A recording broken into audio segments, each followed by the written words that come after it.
വാർത്തകൾ വിശദമായി നോക്കാം. കേരളത്തോട് യാത്ര പറഞ്ഞ ഗവർണർ ആരിഫ് മുഹമ്മദ് ഖാൻ പിണറായി വിജയൻ സർക്കാരുമായി തുടർച്ചയായി ഉണ്ടായ നേർക്കുനേർ ഏറ്റുമുട്ടലുകൾക്കൊടുവിൽ ഔദ്യോഗിക യാത്രയയപ്പിനു പോലും അവസരം ലഭിക്കാതെയാണ് മടക്കം. കേരള ഗവർണർ പദവി ഒഴിഞ്ഞ ആരിഫ് മുഹമ്മദ് ഖാൻ 2-ാം തീയതി ബീഹാർ ഗവർണറായി ചുമതലയേൽക്കും.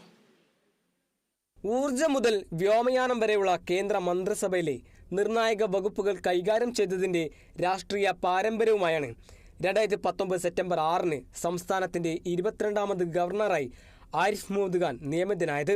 അദ്ദേഹത്തിന്റെ മുൻഗാമിയായ റിട്ടയർഡ് ജസ്റ്റിസ് പി സദാശിവനുമായി ഒന്നാം പിണറായി സർക്കാരിന് അഭിപ്രായ വ്യത്യാസങ്ങൾ ഉണ്ടായിരുന്നെങ്കിലും ആരിഫ് മുഹമ്മദ് ഖാൻ എത്തിയതോടെ അത് സമാനതകളില്ലാത്ത നേർക്കുനേർ ഏറ്റുമുട്ടലായി.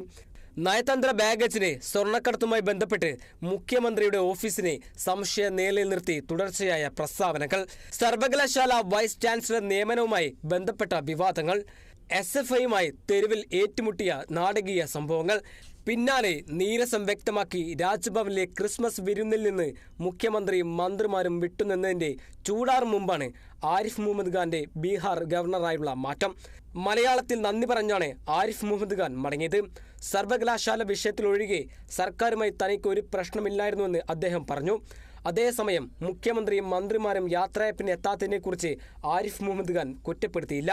ഗവർണറുടെ കാലാവധി തീർന്നു, പക്ഷേ ബന്ധം തുടരും. കേരളവുമായി ഇനി ആജീവനാന്ത ബന്ധം ആയിരിക്കും. കേരള ജീവിതത്തിന്റെ ഏറ്റവും സുന്ദരം ആയ ഓർമ്മകളും കൊണ്ട് ആണ് പോകുന്നത്. നിങ്ങളെ എല്ലാം ഞാൻ എന്നും ഓർ കേരളത്തിലെ എല്ലാവർക്കും നല്ലത് വരട്ടെ. Thank you very much. My term has come to an end, but my Kerala has a very special place now in my heart. Arif Muhammad ഖാനെ പകരക്കാരനായി കേരള ഗവർണറായി നിയമിതനായ രാജേന്ദ്ര വിശ്വനാഥ് അർലോക്കർ ബുധനാഴ്ച സംസ്ഥാനത്തെത്തും. 2-ാം തീയതിയാണ് രാജ്ഭവനിൽ അദ്ദേഹം ചുമതലയേൽക്കുക.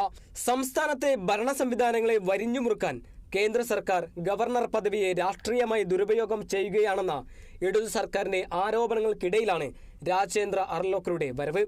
Kerala vision news, Thiruvananthapuram.